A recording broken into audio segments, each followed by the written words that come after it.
마지막까지 더욱 복되게 하시는 우리 주님의 은혜와 평강이 예배하는 모든 성도님들 심령과 가정에 넘치시기를 축복합니다. 우리가 창세기 24장 지난 장에서 이삭이 결혼하는 결혼장이었습니다. 굉장히 길었습니다. 제일 긴 장입니다. 왜 이렇게 길까? 물론 내용이 설명을 하다 보니까 그랬습니다만은 하나님께서 성경을 통해서 주시는 말씀 중에 결혼에 대한 첫 번째 장입니다. 아담과 하와는 처음에 창조되어서 남자 여자가 만난 것이고, 이제 우리가 하는 그 결혼 예식을 처음 나오는 장면이 바로 창세기 24장 이삭의 결혼이었습니다. 그러니까 오고 오는 모든 세대에 우리 사람들에게 결혼의 모형을 보여주는 내용이 24장이기 때문에 상당히 길게 설명되어 있습니다. 그러니까 이런 결혼식 또 결혼의 정신, 이것을 우리는 가야 될 것입니다. 67절의 앞장에 보면 이삭이 리브가를 인도하여 그의 어머니 사라의 장막으로 들이고 그를 맞이하여 아내로 삼고 사랑하였으니 이삭이 그의 어머니를 장례한 후에 위로를 얻었더라. 그래서 결혼하고 위로를 얻었다. 그래서 신랑이 신부를 통해서 어머니 장막에 살고 있는데 어떤 의미겠습니까? 짐작이 좀 되십니까? 결혼을 했는데 마음에 많은 위로가 되었다. 위로가 되었다는 말을 다른 말로 표현하면 뭐겠습니까? 만족이 있었다. 기쁨이 많았다. 결혼의 전형적인 모습을 보여주고 있습니다. 결혼했는데 마음이 너무 기쁘다. 그래서 너무 많이 위로가 돼. 지금까지 어머니를 여의고 뭔가 허전한 면도 있고 힘들었는데 아내를 얻고 보니까 너무 위로가 돼. 그 슬픔이 사라지는 것 같아. 너무 기뻐요.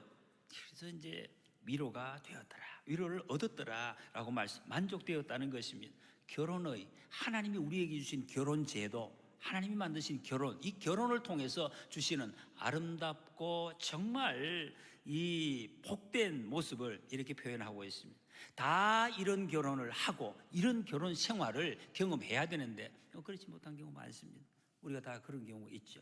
근데 이건 회복해 가야 할 우리의 숙제입니다. 지금까지 이런 경험 못 하신 분들은 남은 시간이라도 어떻게든지 요 뒤에는 나옵니다. 아브라함을 통해서 다시 우리가 회복을 해 가야 되고, 우리의 자녀들이 이런 결혼식을 하고 내 삶을 복을 누리도록 우리는 기도해야 될 의무가 우리에게 주어진 것입니다.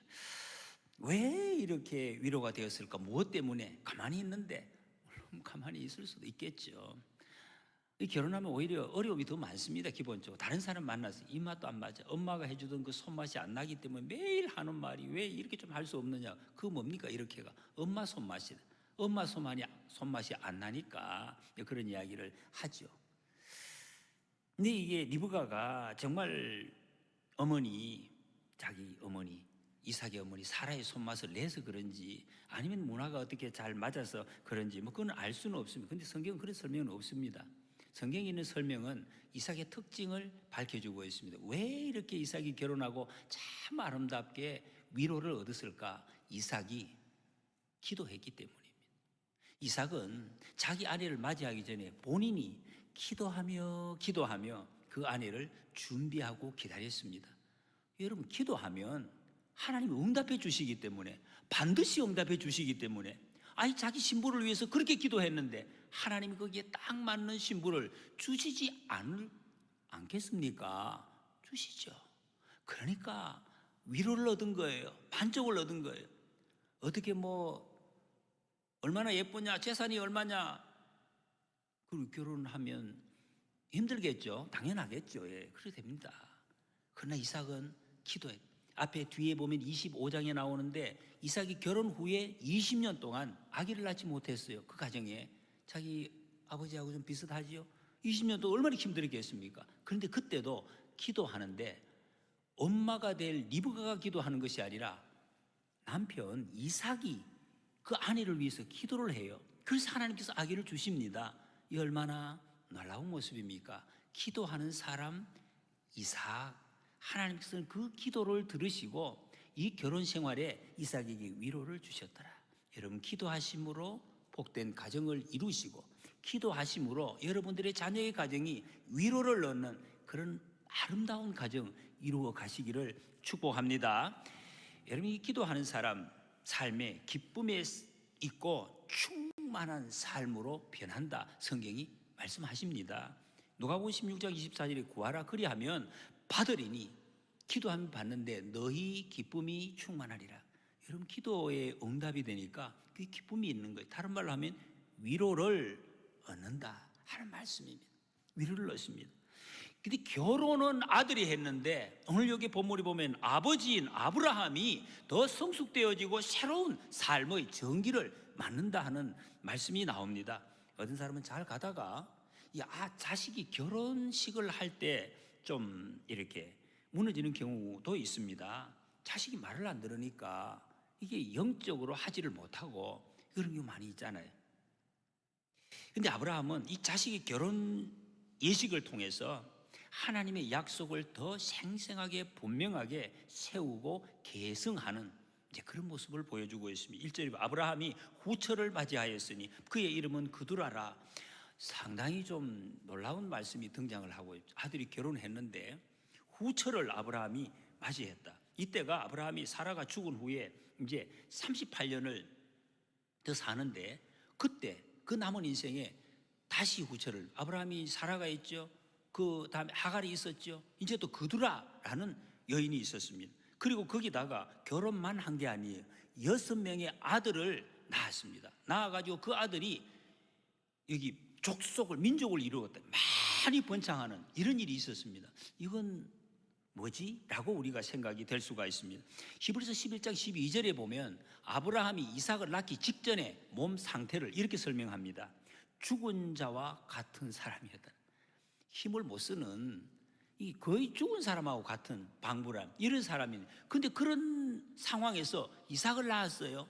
이삭을 낳고 지금 40년 지났습니다. 40년 140세가 됐는데 결혼을 했어요.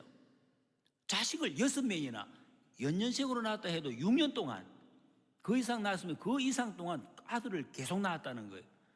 이거 가능하겠습니까? 이런 물을 일이 아니죠. 성경은 가능했습니다. 140세에 결혼해가지고 자식을 계속 낳았다. 이런 건강을 하나님이 주셨다는 것입니다. 여러분 자신 있으십니까? 뭔가 지금 연결이 잘 안 되시죠? 여러분들의 나이 연세와 이 아브라함의 나이에 이렇게 물론 직접 그대로 대입시킬 것은 아닙니다만은 여러분 하나님은 충분히 가능하십니다. 동정녀 마리아 처녀에게 잉태를 하게 하시고 하나님의 아들을 보내주신 것, 그 일도 하시는 하나님께서 나이가 들었다고 해서 이런 건강이 회복되지 않는다, 그럴 수는 없습니다. 하나님이 하시면 얼마든지 하실 수 있는 줄 믿습니다. 아멘은 좀 약하십니다. 그건 하나님은 하신다. 그런데 왜 후처를 얻었느냐면 얼핏 보면 특히 한국 사람들은 이거 거기다 후처까지 또 얻어가지고 그러느냐 이런 생각을 하는데 그런 것이 아닙니다. 여러분, 이 후처를 얻었다는 것은 아브라함이 법적으로나 영적으로 아무런 문제가 없어요. 이미 부인이 사망을 했습니다. 별세했을 때는 다시 결혼하는 것은 성경적으로 전혀 이건 문제가 되는 것이 아닙니다. 그래도 그렇지라는 생각이. 아브라함이 방종이 아니에요. 며느리를 보고 혼자 삽니다. 며느리도 하나 들어왔어요. 그런 며느리를 보고 야, 내가 이제 혼자 더 늙었다. 그러니 너 어떻게 나한테 잘해라. 이런 이야기 안 했습니다. 이런 이야기가 아니고 사실 여기 보면 이삭은 결혼 후에 사는 장소가 부엘 라헤로이에서 거주했다 그랬습니다. 그리고 아브라함이 지금 살고 있는 곳은 헤브론입니다. 헤브론과 부엘 라헤로이 사는 130km가 떨어져 있어요. 지금도 130km 멉니다. 아예 저 멀리 100km 이상 자식을 떼어져 보낸 거예요.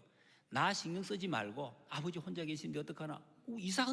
이삭은 그 걱정을 안 했겠습니까? 걱정 마라. 나 결혼해서 잘 산다.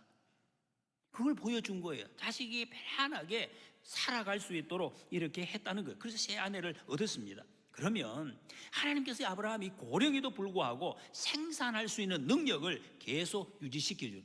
아니 그 아이 안 낳아도 되잖아요. 그냥 살 수 있는데 왜 이렇게 자식을 6명이나 놓게 하셨냐?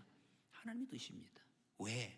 하나님이 그렇게 이미 약속을 하셨기 때문에 하나님의 약속을 이루어 가신다는 말이에요. 약속 성취. 창세기 13장 15절에 보면 티끌 같은 후손을 너에게 주겠다. 15장 5절에 무별 같은 자손을 주시겠다 약속해. 근데 그 무별 같은 약속을 그냥 이삭 한 사람, 이삭도 물론 자손이 번창했습니다. 그러나 하나님 뜻은 그게 아니에요. 모든 사람 열국의 아버지가 되게 하시기. 열국의 아버지 되잖아요.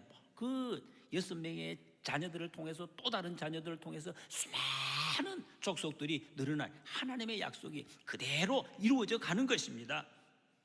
여러분, 하나님의 약속이 이렇게 성취되는 거예요. 우리가 생각하는 대로 좁은 길로 이렇게 가는 것이 아닙니다. 우리의 어떤 인간적인 한계, 자연적인 모든 한계를 다 초월해서 다 넘어서서 하나님의 약속은 반드시 성취되는 줄 믿습니다. 이사야 43장 19절에 보라 내가 내 새 일을 행하리니 이제 나타낼 것이라 너희가 그것을 알지 못하겠느냐. 반드시 내가 광야에서 길을 사막에 강을 내리니. 하나님께서 구원의 역사를 이루어가는 그때 이런 말씀, 광야의 길을 사막에 강을. 광야에 길이 없는 곳이죠. 그런 말이 길 없는 곳에 어디로 가나 길 내십니다. 하나님이 길을 내시. 사막에, 여러분 이게 사막에 물이 없잖아요. 근데 강물이 흐르게 하시는 하나님, 그분이 우리 하나님이십니다. 여러분 이 하나님을 아시고 믿고 기도하시기 바랍니다. 우리는 하나님의 약속의 말씀을 의심하지 말고 믿음으로 바라보면, 그리고 기도하면 하나님의 때를 기다리면 됩니다. 그러면 하나님께서 반드시 우리에게 응답의 열매를 주시는 줄 믿습니다. 근데 며느리를 본 후에 35년 되는 아브라함의 말년의 삶을 오늘 본문에서는 아주 짧게 요약을 하고 있습니다. 짧게. 왜 이럴까요? 지금까지 길게 나왔는데 몇 절로. 왜? 아브라함의 사명이 다했기 때문에. 사명이 끝났습니다. 이것을 5절 6절에서 이렇게 말씀하십니다. 아브라함이 이삭에게 자기의 모든 소유를 주었고 자기 서자들에게도 재산을 주어 자기 생전에 그들로 하여금 자기 아들 이삭을 떠나 동방 곧 동쪽 땅으로 가게 하였더라 그랬습니다. 아브라함이 자기의 모든 가사를 정리를 하는 거, 이렇게 정리합니다.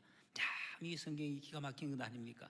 마지막에 재산을 어떻게 정리하는 것까지도 말씀해 주고 있습니다. 이삭에게 자기의 모든 소유를 주었더라.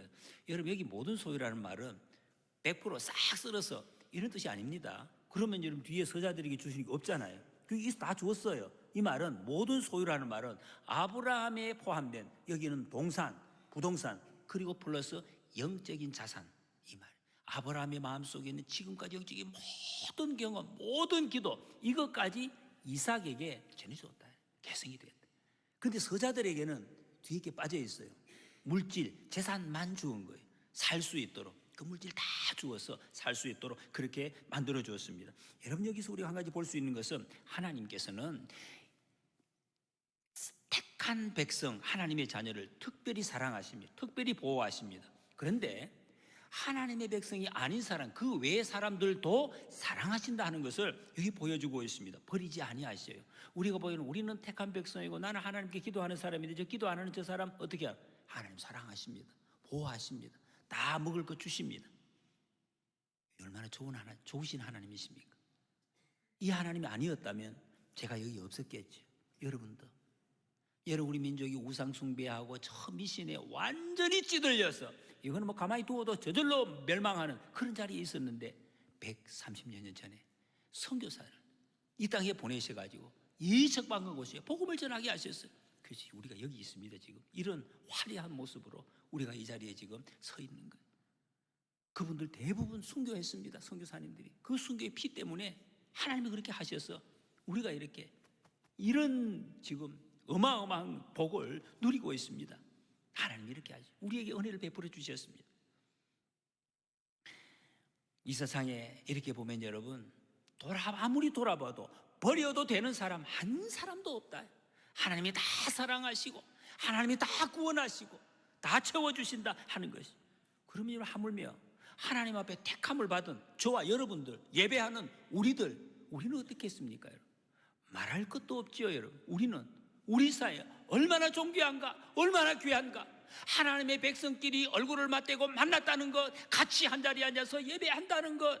지난 시간에도 말씀드렸습니다만 여러분 이렇게 손잡고 얼굴 보고 인사하는 것 기적이고요, 만복 중의 복입니다. 세상에 어디 가서 여러분 이런 거 하십니까? 예, 못하십니다. 할 데가 없어요. 여러분 이런 큰 복을 하나님 우리에게 좀 누리게 하시. 근데 이거를 여러분 잘 기억하시기 바랍니다. 할 때마다 기억하고 이렇게 큰 복을 하나님이 내게 주셨구나 알고 감사합니다. 감사합니다. 이렇게 해야 저는 마땅한 줄로 믿습니다.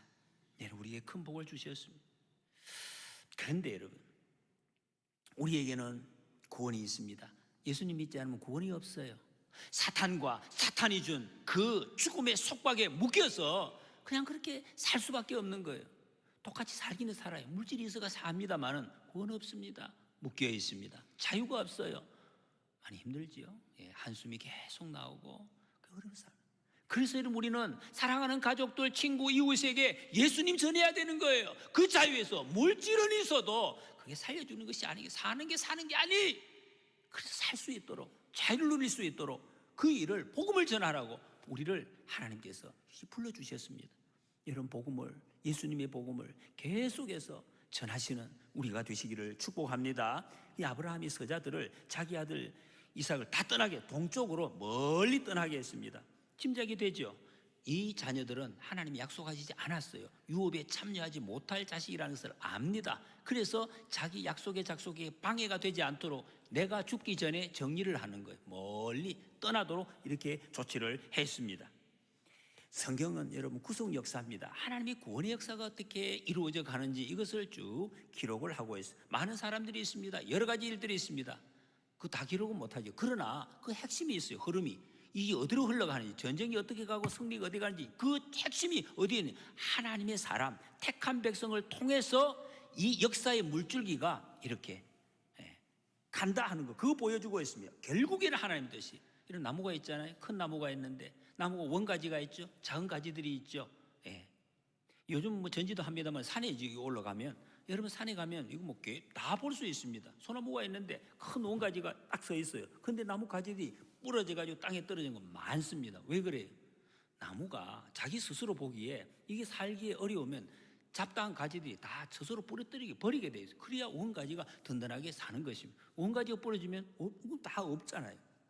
여러분, 영적인 원리에도 이런 원리가 있습니다. 원가지가 있어요. 원가지, 하나님께서 선택하신 그 가지. 그러나 잡다한 가지, 그 잡다한 가지 그럼 하나도 없이 다 있으면 사는, 그것도 나무가 아니잖아요.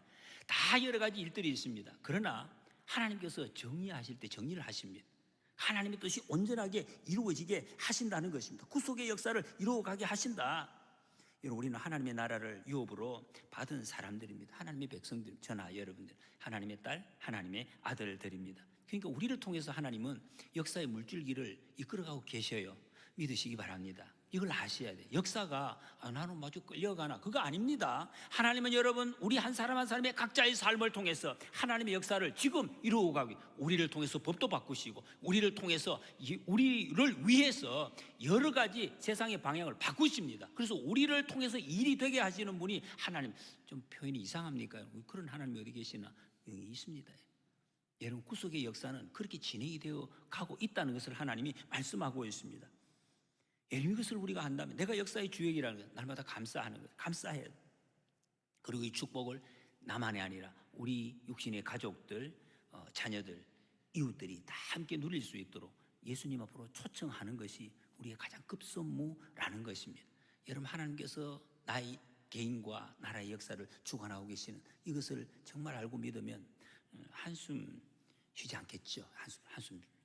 예수님 믿는 사람은 한숨 사실은 안 쉬어야 되는데, 한숨 자꾸 나오시는 분 있죠.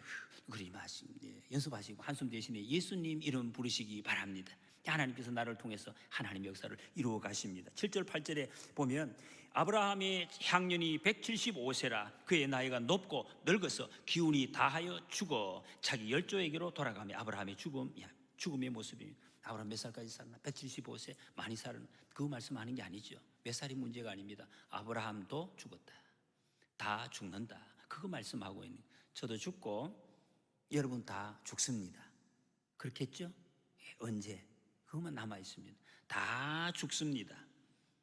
이 죽음에 대해서 여러분, 특히 성경은 다 이상하게 말씀하지 않습니다. 다 죽음을 잘 준비하도록. 이 사람들이 때때로는 죽음을 안타까워하기도 합니다. 이별이 되기 때문에. 근데 하나님 앞에서 오래 사는 거 나쁘지 않습니다. 좋은 일입니다. 하나님, 좋은 일인데, 그보다 더 중요한 것은, 더 중요한 게 뭡니까? 더 중요한 것은 어떻게 죽느냐 하는 거예요. 내가 마지막 순간에 어떻게 죽느냐, 굉장히 중요한 것입니다. 지난 시간에 우리가 이 말씀을 들었습니다. 마지막의 모습이 자자손손 모든 자녀들에게 엄청난 교훈이 되기 때문에 그렇습니다. 여러분, 성도는 축복의 죽음을 죽어야 됩니다. 아브라함이 175세에 정말 우리 표현대로 잘 익은 곡식단 거두들이, 여러분, 덜 익은 설 익은 곡식을 뽑거나 이렇게 하면 마음이 움찔해. 이거 아직 어린데, 그런 마음이 들어요. 근데 곡식이 잘 익어서 낫을 대고 베는 거는 기쁨입니다. 농부에게도 기쁨이고 이것처럼 우리 인생도 잘 익은 곡식단을 베어서 곡간에 드리는 것은 이건 엄청난 기쁨인 거예요. 하나님께서 그런 모습으로 아브라함을 불러가셨습니다.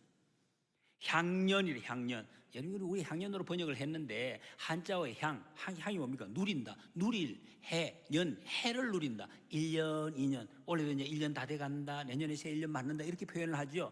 근데 이게 원래 히브리어의 본문의 뜻은 그런 뜻이 아닙니다. 한 해가 지났다, 뭐 한 살 먹었다, 그런 뜻이 아니라 하루하루, 이러다 하루하루. 햇수의 날들이라.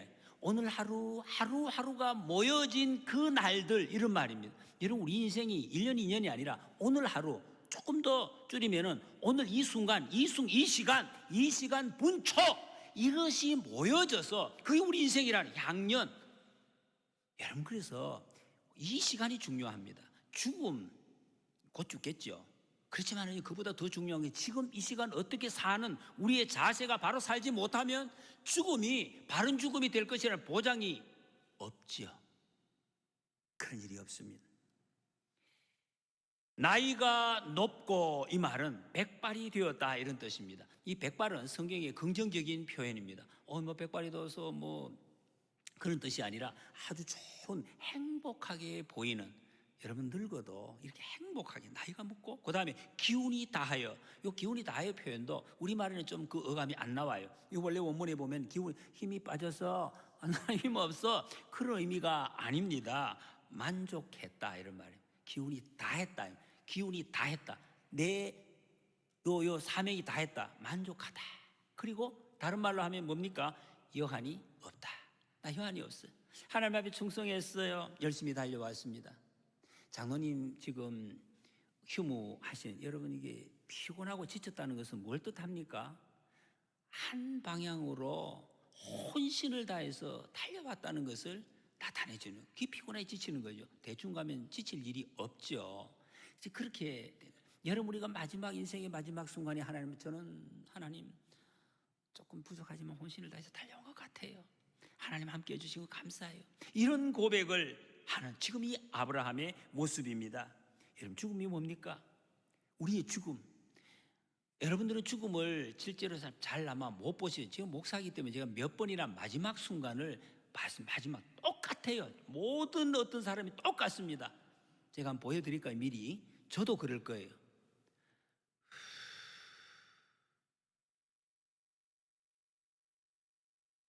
이게 끝이에요. 내쉰 숨을 들이쉬지 못하는, 그 죽음이에요. 다 그렇게 될 겁니다. 여러분. 내쉬고 그러면 이제 옮겨가는 거예요. 이런 죽음이 성경에도 그런 표현이 있습니다. 요 입에 한 숨에 달려 있구나.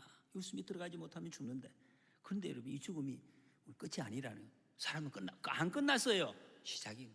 영원하신 하나님께서 우리를 영원한 영광으로 인도해 주시려고 지금 우리를 지켜보고 계신다, 준비하고 계신다 하는 것이, 우리 하나님 앞에 다 서야 될 것입니다. 이 말씀 속에서 하나님과 동행한 아브라함이 다음 세상 내세를 위해서 정말 그 영혼의 준비가 얼마나 잘 되어 왔던가, 삶을 살아왔던가. 지금 복잡했죠?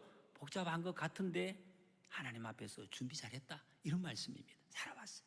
창세기 15장 15절에서 너는 장수하다가 평안히 조상에게로 돌아가 장사될 것이요, 잠언 16장 31절에 백발의 영화는 멸류관이라 공의로운 길에서 얻으리라, 이런 말씀.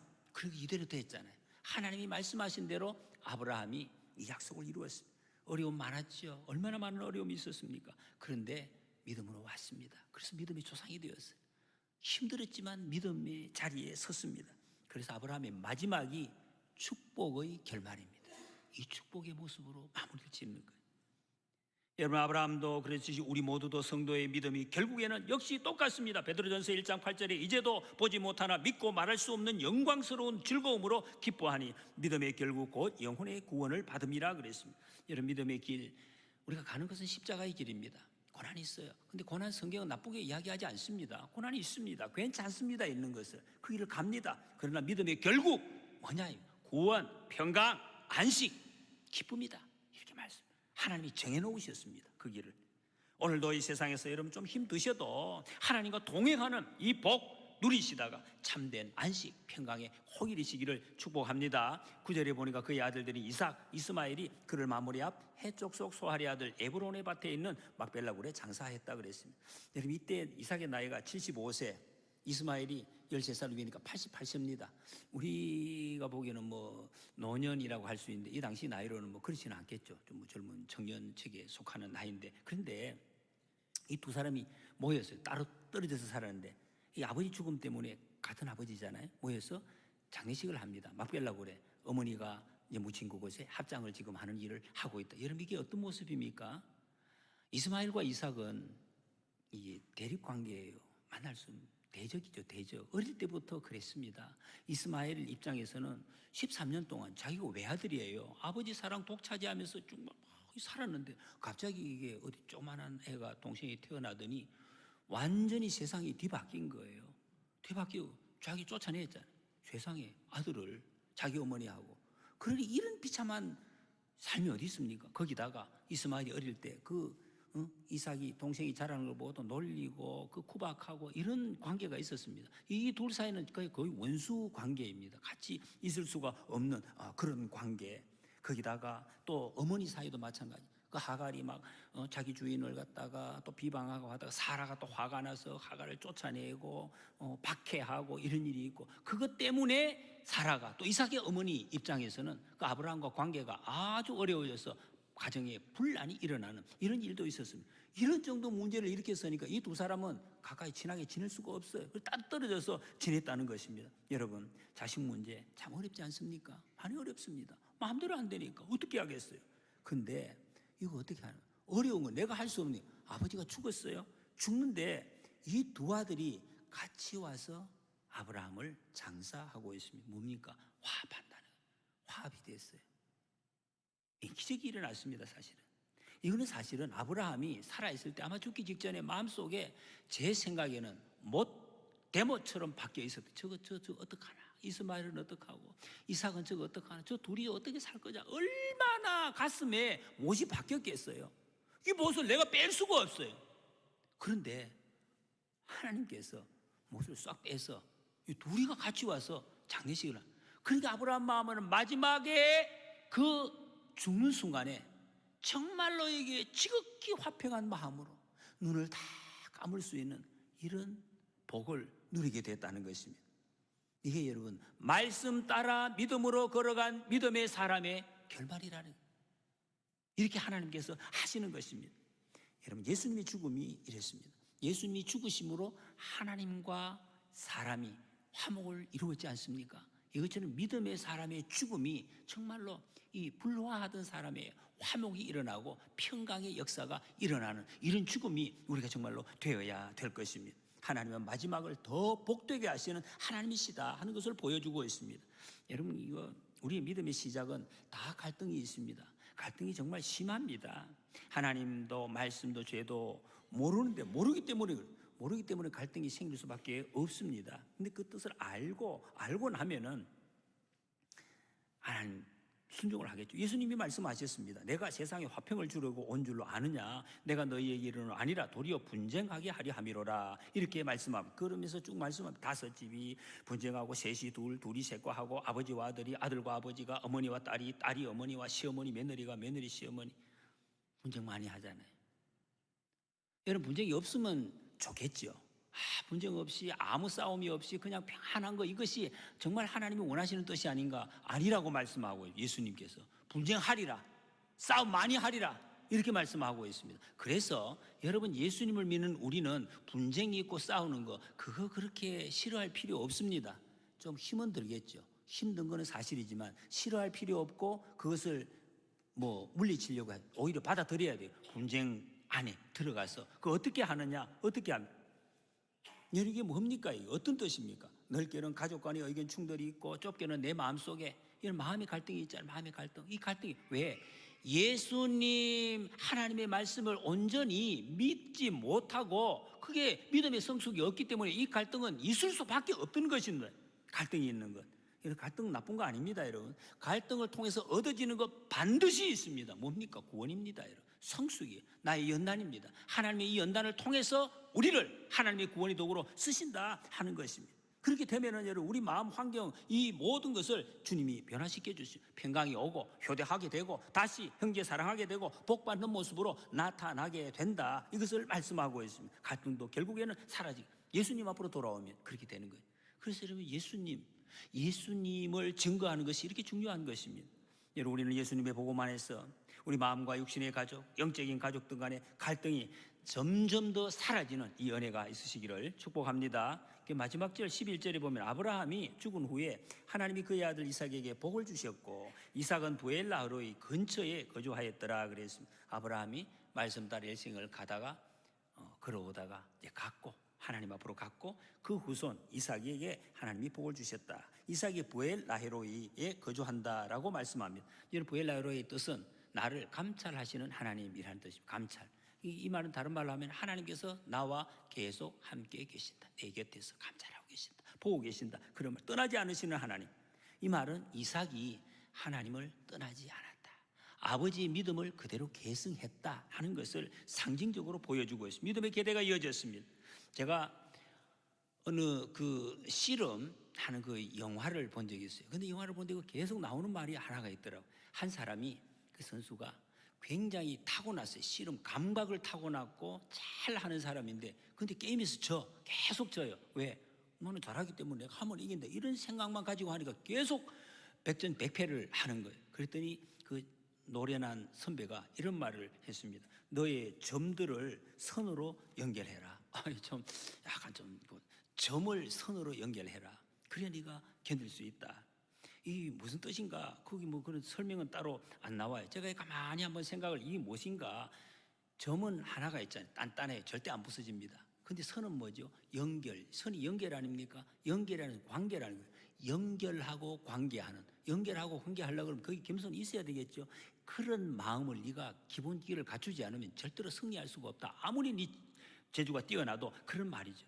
그래서 선이 되면 안 넘어진다. 이 사람이 톡톡 넘어지더라고. 그게 계속 패대기 쳐지고 왜 그래도 힘이 있는데 안 된다. 선이 안 되면. 선이 되면 넘어지죠. 강력한 힘으로 역사한다. 여러분 우리의 믿음도 이럴 수가 있어요. 믿음이 점점으로 토막 나면은 이건 아무런 힘이 없어요. 한 사람은 굉장히 강력한데 아무런 능력이 있을 수가 없다. 선이 될 때, 이 선이 이어질 때, 관계가 되어질 때, 연결이 되어질 때 그 역사가 난다는 것입니다. 그래서 우리의 기도도 예배도 찬양도 고백도 여기에 강력한 능력으로 역사하는 진리의 빛으로 다음 세대까지 이어지는 이런 역사가 있다 하는 것입니다. 말씀을 정리하겠습니다. 여러분 우리는 말씀의 자리, 믿음의 자리를 끝까지 잘 지키시기를 축복합니다. 그래서 아브라함처럼 끝까지 지치지 않고 구원과 기쁨과 평안의 사람, 갈등을 이겨내고 영에 속한 그리스도 예수의 사람, 믿음의 사람이 되어서 이 땅에서 천국 또 영원한 복을 꼭 누리시기를 바랍니다. 그리고 우리의 믿음이 자손 대대로 이어지는 이 복을 누리시기를 축복합니다.